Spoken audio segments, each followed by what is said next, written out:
नमस्ते, आदाब। आप जुड़े हैं पसमादा डेमोक्रेसी से और आज 10 अगस्त है और इस दिन को पसमादा समाज, पसमादा आंदोलन एक ब्लैक डे, एक काला दिन के रूप में मनाता है।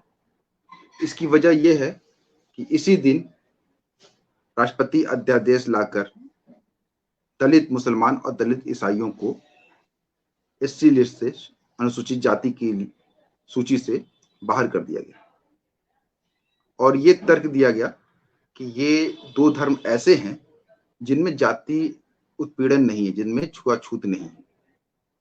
और इसको आसान भाषा में ऐसे समझे कि ये माना गया कि अब मुस्लिम समाज में कोई दलित है ही नहीं। दूसरी बात ये मान लीजिए कोई दलित है, जैसे कोई हिंदू धोबी है, अगर वो कन्वर्ट हो जाता है, मुसलमान बन जाता है, तो ये माना गया कि अब उसके ऊपर से छुआछूत, भेदभाव उसके ऊपर जो हो रहा था, जो अत्याचार हो रहे थे, वो सारे खत्म हो जाएंगे। जो स्वर्ण जातियां उसकी परछाई से भी अपने आप को दूर रख रही थी, अब उसकी थाली में खाना खाएगी। इस तरीके की एक कपोल कल्पना विकसित की गई और इसी कल्पना को दक्षिणपंथी साथियों ने भी बढ़ावा दिया। अशराफ तो थे ही हमारे दुश्मन, क्योंकि उन्होंने इस बात को कभी एक्सेप्ट किया ही नहीं कि मुस्लिम समाज में भेदभाव, छुआछूत है। अगर छुआछूत है तो कौन छुआछूत कर रहा था? यही कर रहे थे। ये अपने ऊपर क्यों इल्जाम आने थे? तो इन्होंने सिरे से इस बात को खारिज कर दिया। इकबाल और इस तरीके जितने भी अशराफ बुद्धिजीवी थे, उन्होंने गोल मटोल बातें की। जो एक ही सफ में खड़े हो गए, महमूद आयाज, ना कोई बंदा रहा, ना कोई बंदा नवाज, ऐसे लफाजियों के जो है पूरे पुल बांध दिए गए, ये साबित करने के लिए कि मुस्लिम समाज में कोई छुआछूत, कोई भेदभाव नहीं। अरविंद और दिलीप सिंह मंडल लगातार पसमादा आंदोलन की इस मांग के खिलाफ लिख रहे हैं, बोल रहे हैं, माहौल बना रहे हैं और मजाक उड़ा रहे हैं दलित मुसलमानों का। यार, दलित मुसलमान ना की कौन सी चीज होती है, तो विदेशी ताकतें हैं जो ये काम करवा रही हैं। उनके साथ मिलकर हम काम कर रहे थे, दलित एक समान, हिंदू हो या मुसलमान। लेकिन उनमें से कई, मैं सबकी बात नहीं कर रहा हूँ, मैं बार बार शब्द हो सकता है कि मेरे फिसल जा रहे हूँ, लेकिन मैं सबकी बात नहीं कर रहा हूँ। लेकिन जो कुछ बड़े नाम, जैसे मैंने नाम लिया है मंडल और अरविंद का, इस तरीके के और भी लोग हैं जो लगातार मजाक भी बना रहे हैं और हम लोग को एक तरीके से खारिज कर रहे हैं, हमारी मांग को खारिज कर रहे हैं, हमारे अस्तित्व को ही खारिज कर रहे हैं।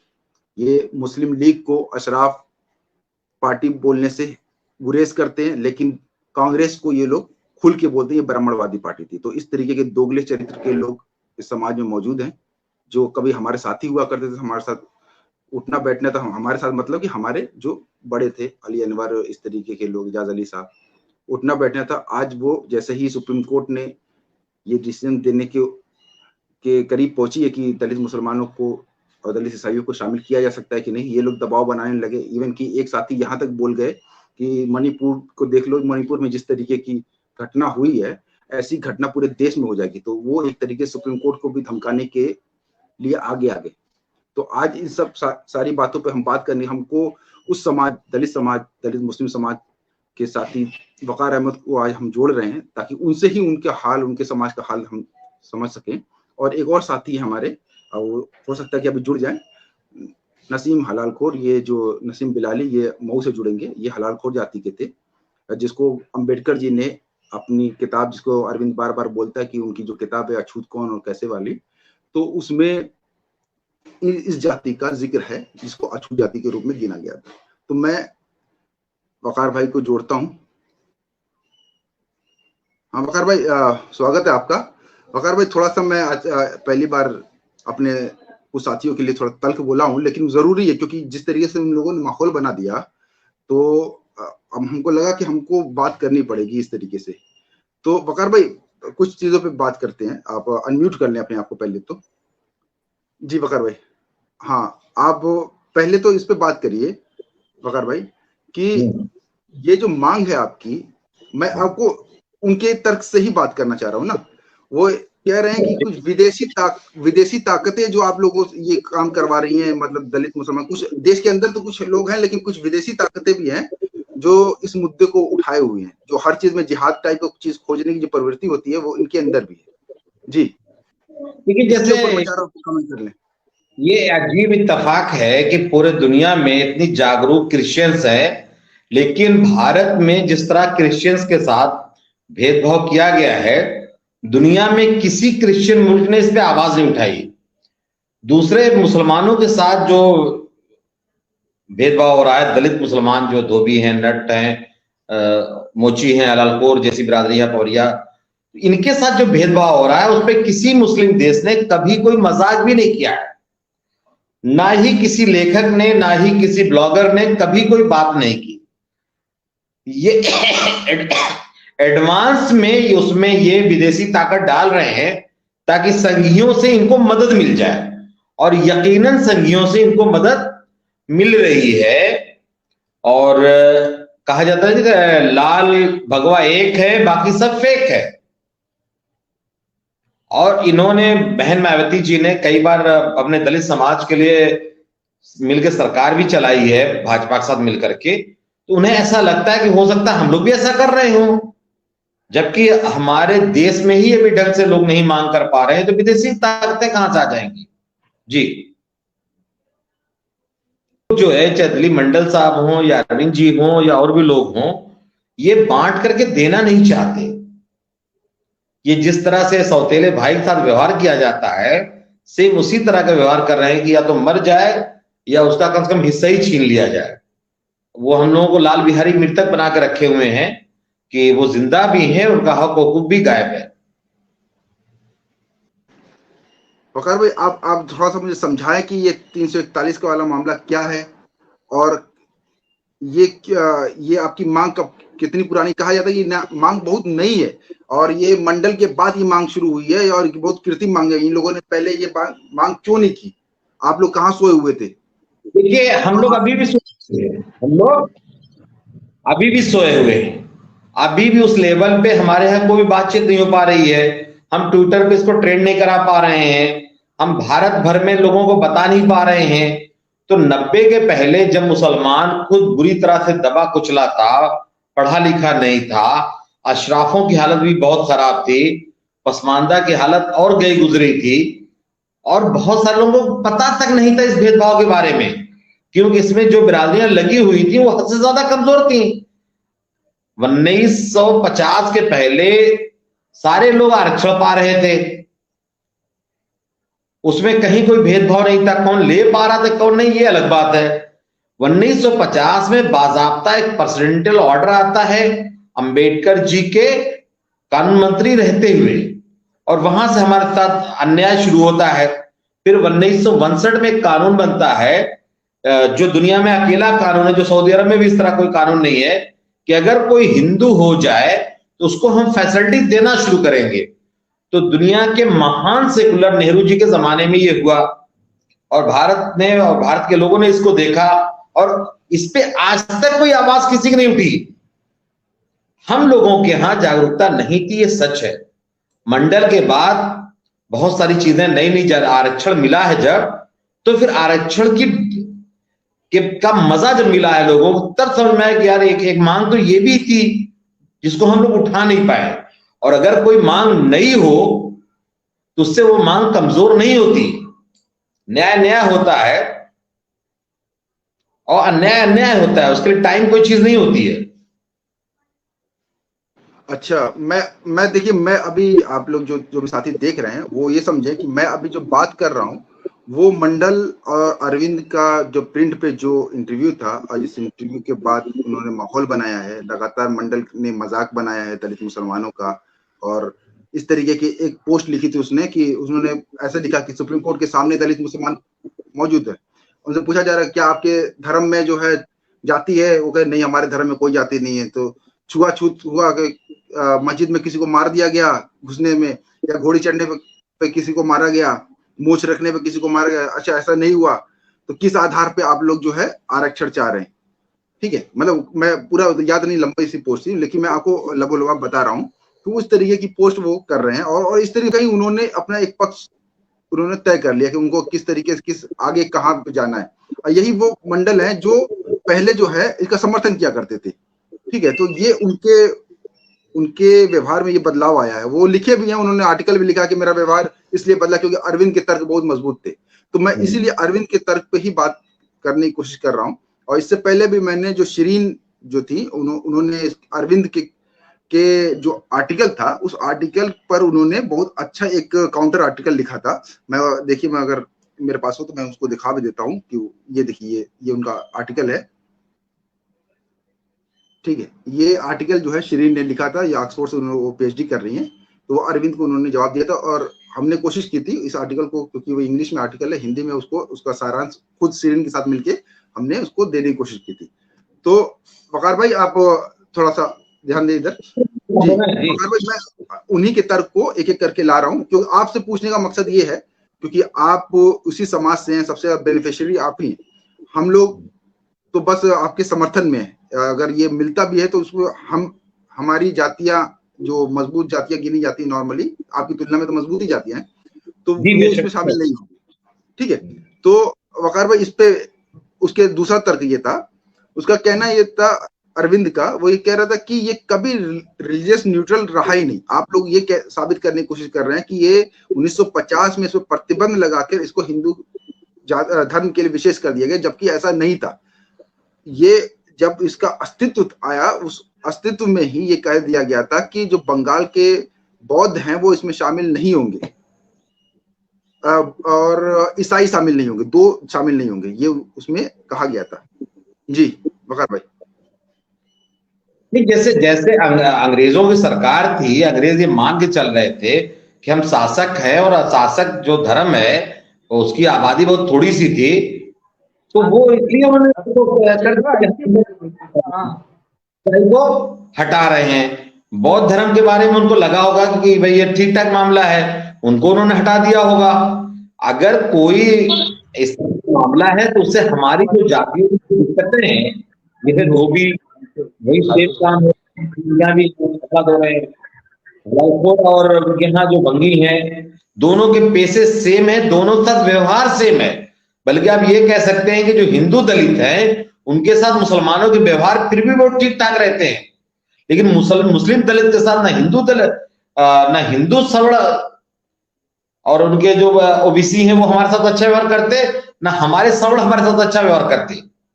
तो हम दोनों तरफ से पिस रहे हैं, हम उनसे ज्यादा बुरी हालत में हैं। एक चीज, दूसरी बात जो ये आपने एक बात आप कर रहे थे मोच वाली, हमारे मोच रखते ही नहीं कोई। हमारा रावण इतनी, जो चंद्रशेखर रावण है, उतनी हिम्मत ही किसी के पास नहीं है।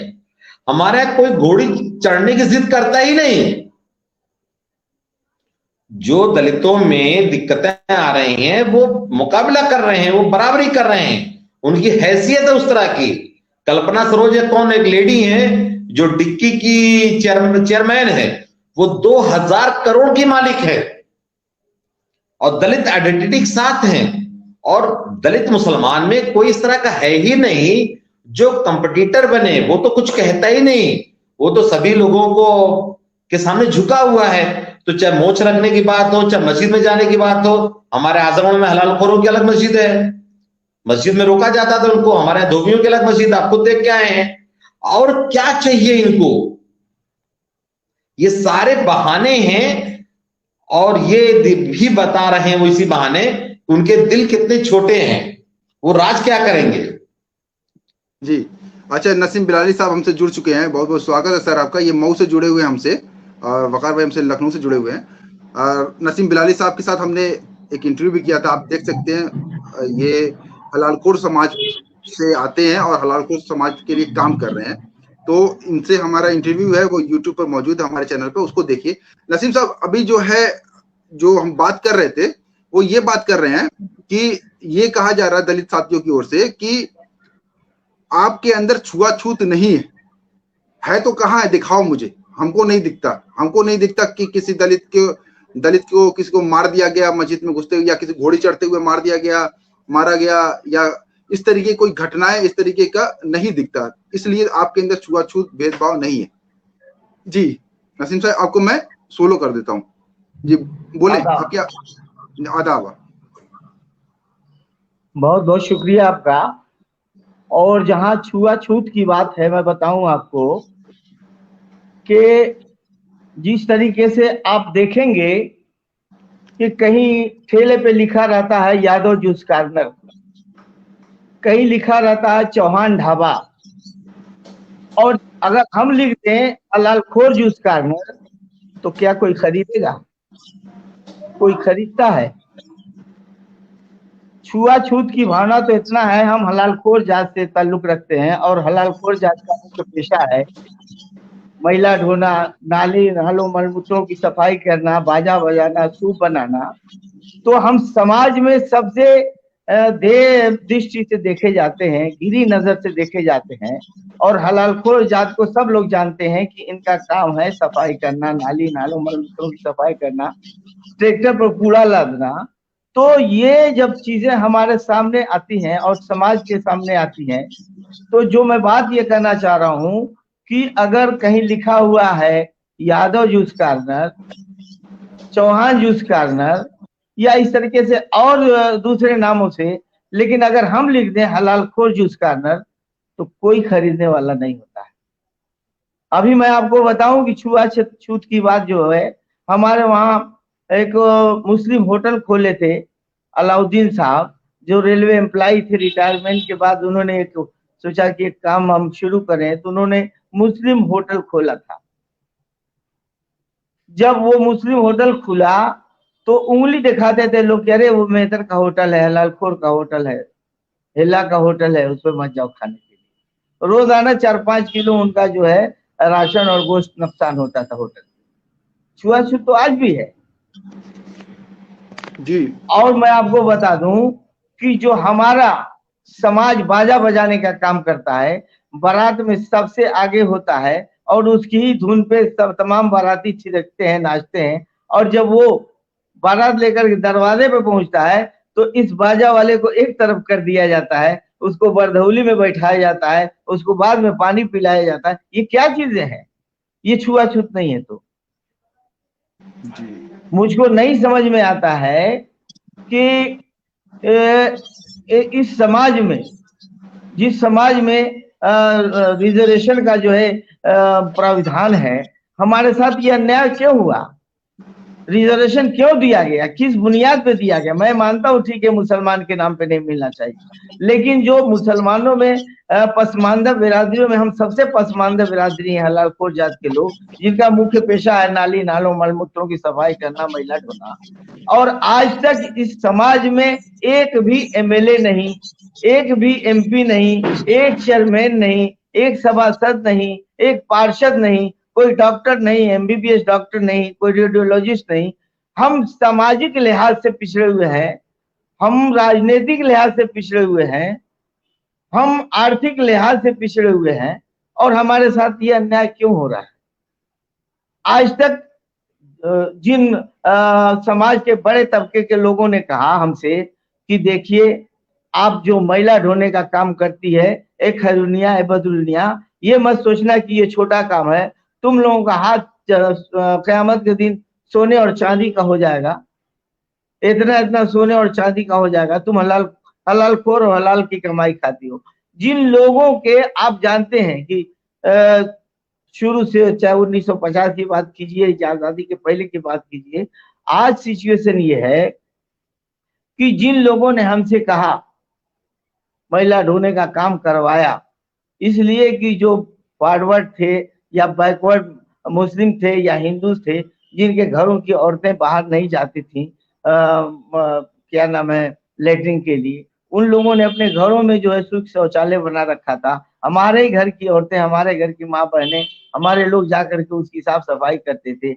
और जब रिजर्वेशन की बात आई तो चाहे मौलाना अबुल कलाम आजाद हो, चाहे रफी अहमद किदवई हो, ये सारे लोगों ने कह दिया कि मुसलमानों में कोई छोटा बड़ा नहीं है। ये तो सिर्फ मस्जिदों तक ही महदूद था कि हम मस्जिद में जाकर के, वो भी कहीं कहीं मस्जिदें भी अलग है।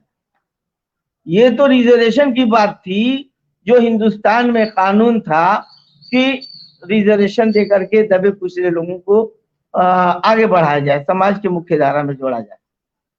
लेकिन जब बात आई, रिजर्वेशन देने की बात आई, तो इन लोगों ने कह दिया कि कोई छोटा बड़ा नहीं। और सबसे बड़ी बात यह है कि अगर हिंदुस्तान के मुसलमानों में कोई छोटा बड़ा नहीं है, तो हिंदुस्तान के कानून में फॉरवर्ड मुसलमान क्यों है और बैकवर्ड मुसलमान क्यों है? एक बात की आती है सर, आज की तारीख में इन तमाम, चाहे वो जमात उलमा हिंद हो या जितनी भी तंजीमें हैं, मुस्लिम तंजीमें, कोई भी जबान से ये नहीं कहता कि हम मुसलमानों में भी इस तरह की कौमें हैं, इस तरह की बिरादरियां हैं जिनका पेशा हिंदू दलितों से भी बदतर है, जिनका पेशा हिंदू दलितों की भांति है, जिनका रहन सहन तौर तरीका हिंदू दलितों से भी बदतर है, जिनकी राजनीतिक स्थिति हिंदू दलितों से भी बदतर है, जिनका तालीमी मेयार भी हिंदू दलितों से बदतर है, जिनकी राजनीतिक स्थिति भी हिंदू दलितों से बदतर है। कोई नहीं कहता इस बात को, हमारी रहनुमाई करने वाला कोई है ही नहीं है। मैं तो बेहद शुक्रगुजार हूं माननीय प्रधानमंत्री नरेंद्र मोदी जी का, जिन्होंने आज दलित मुसलमानों, पसमानदा मुसलमानों की स्तुति लेने की कोशिश किया है। वो ये जानना चाहते हैं कि पसमानदा मुसलमान आज क्यों पिछड़ा हुआ है। मैं उनको कोशा धन्यवाद देता हूं कि आज उनके दिल में, उनके मन में ये बात जगी है, उठी है, उनकी चाहत हुई है कि वो जानना चाहते हैं कि आखिर पसमानदा मुसलमान पसमानदा क्यों है, ये क्यों पिछड़ा हुआ है, इसकी स्थिति आज भी हिंदू दलितों से भी बदतर क्यों है, वो ये जानना चाहते हैं। और सबसे बड़ी बात यह है कि जब मैं बेहद सुप्रीम कोर्ट ने जब ये आदेश दिया 2005 में कि न कोई महिला ढोएगा न कोई महिला ढोआएगा, ढोएगा और ढुलाएगा तो 5,000 रुपये का उसके ऊपर जुर्माना है। बहुत अच्छी बात है, ये तो अमानवीय पेशा से हम लोगों को फुर्सत हुई, लेकिन उसका अल्टरनेट जवाब नहीं निकाला गया कि आखिर ये बिरादरी, हलालखोर बिरादरी जो महिला ढोने का काम करती थी, इसको महिला ढोने जैसे अमानवीय पेशा से इसको मुक्त कर दिया गया, तो इसका भविष्य क्या होना चाहिए। अभी जैसे ये क्या नाम है, ये जिला पंचायतों में उत्तर प्रदेश में सफाई कर्मियों की भर्ती हुई, अगर हम लोगों को उसमें रिजर्वेशन देते या कहते कि प्राथमिकता के आधार पर हलालखोर जात को वो उसमें नौकरी दी जाएगी, तो कम से कम ये जो है समाज के लोगों को कुछ जीने खाने का राहत मिलता। ऐसा भी नहीं हुआ। कोई भी किसी भी तरीके से इस समाज के लिए काम करने के लिए या जबान खोलने के लिए तैयार नहीं, चाहे वो हिंदू तंजीमें हो चाहे मुस्लिम तंजीमें। आज की तारीख में सर, और देखिए सबसे बड़ी बात, उत्तर प्रदेश में एक ये प्रावधान था कि जो नगर निकाय का चुनाव होता था, उसमें सभासद चुने जाते थे, उसमें हलालखोर जात को प्रतिनिधित्व दिया जाता था कि वो सफाई कर्मचारियों का प्रतिनिधित्व करें नगर पालिकाओं में, नगर पंचायतों में, सभासद की हैसियत से। वो भी खत्म कर दिया गया। कहीं पे हम लोगों को बैठने की जगह नहीं।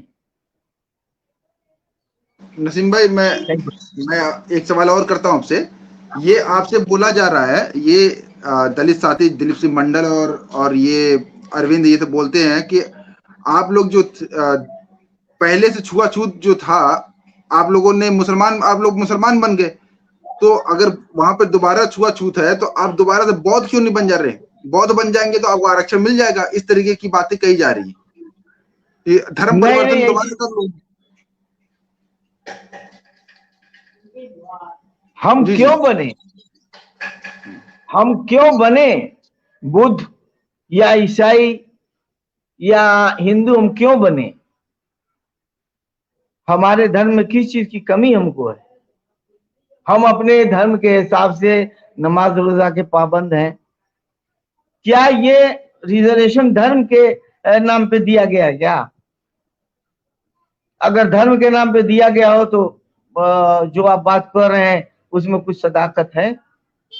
ये रिजर्वेशन जो दिया गया है धर्म के नाम पे नहीं दिया गया है।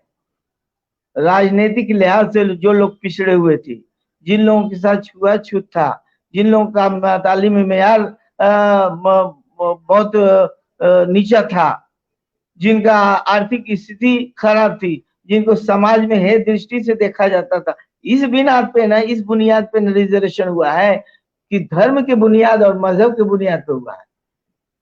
ये सवाल ही कहाँ पैदा होता है कि हम मुसलमान हैं तो बौद्ध बने। और नसीम भाई, आपने एकदम सही कहा। मैं एक बाबा साहब का मैं एक कोटेशन वो दिखा भी देता हूँ। उन्होंने जो छुआछूत के वो जातियों को जिनको अछूत माना जाता था, उसमें हलालखोर जाति, देखिए आप रेड में देख रहे होंगे, हलालखोर जाति उसमें आती थी। ये बाबा साहब की किताब का ही स्क्रीनशॉट है, अछूत कौन, उसी किताब का है।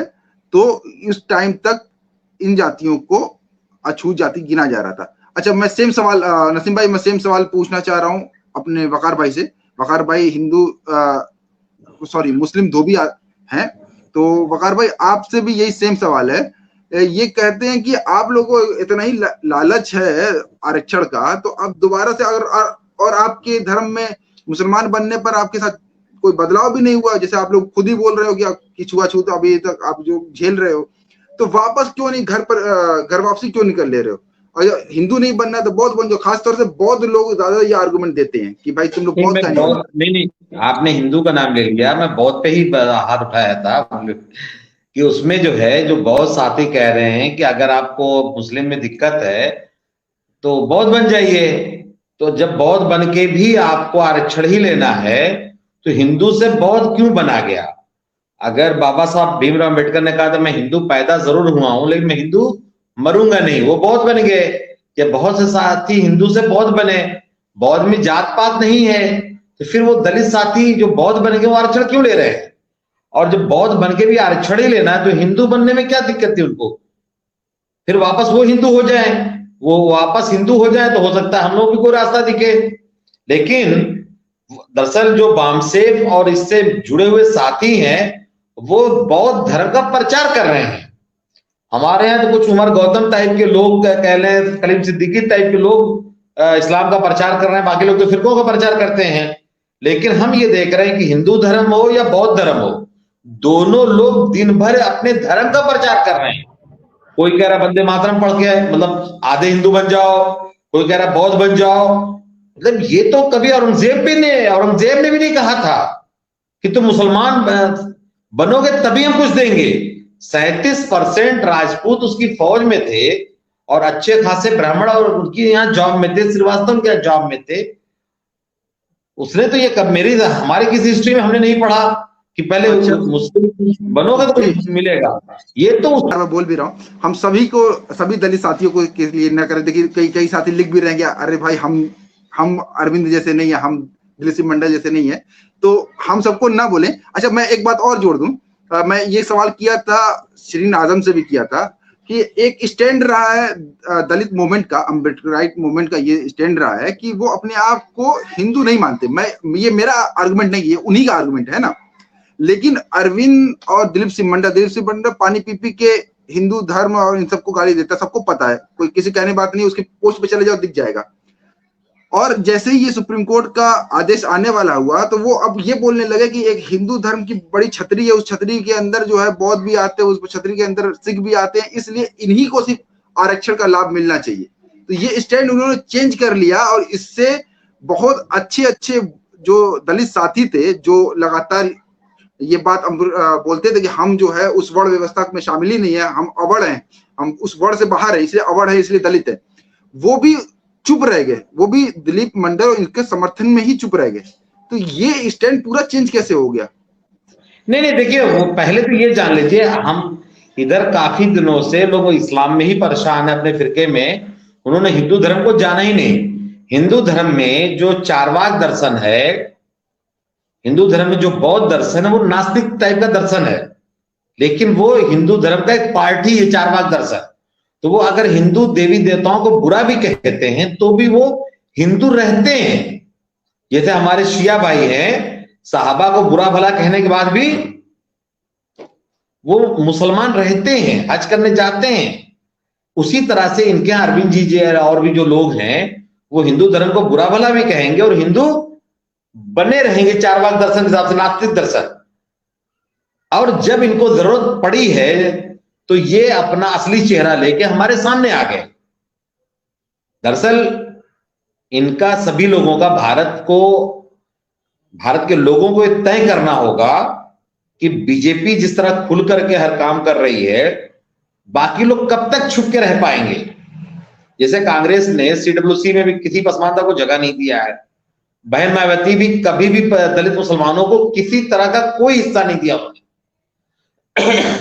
जब मुस्लिम लीग ने या सरवर्दी ने अम्बेडकर जी को भेजा था पार्लियामेंट में, कभी बहन मायावती हो या दलित आंदोलन हो, एक एमएलसी भी दे दिया होता दलित मुसलमान को, हलालकोर को, नट को, मोची को, धोबी, किसी को दे दिया होता, कम से कम एक नेता पैदा हो जाता। लेकिन सच यही है कि दिल अच्छा नहीं है हम लोगों के लिए।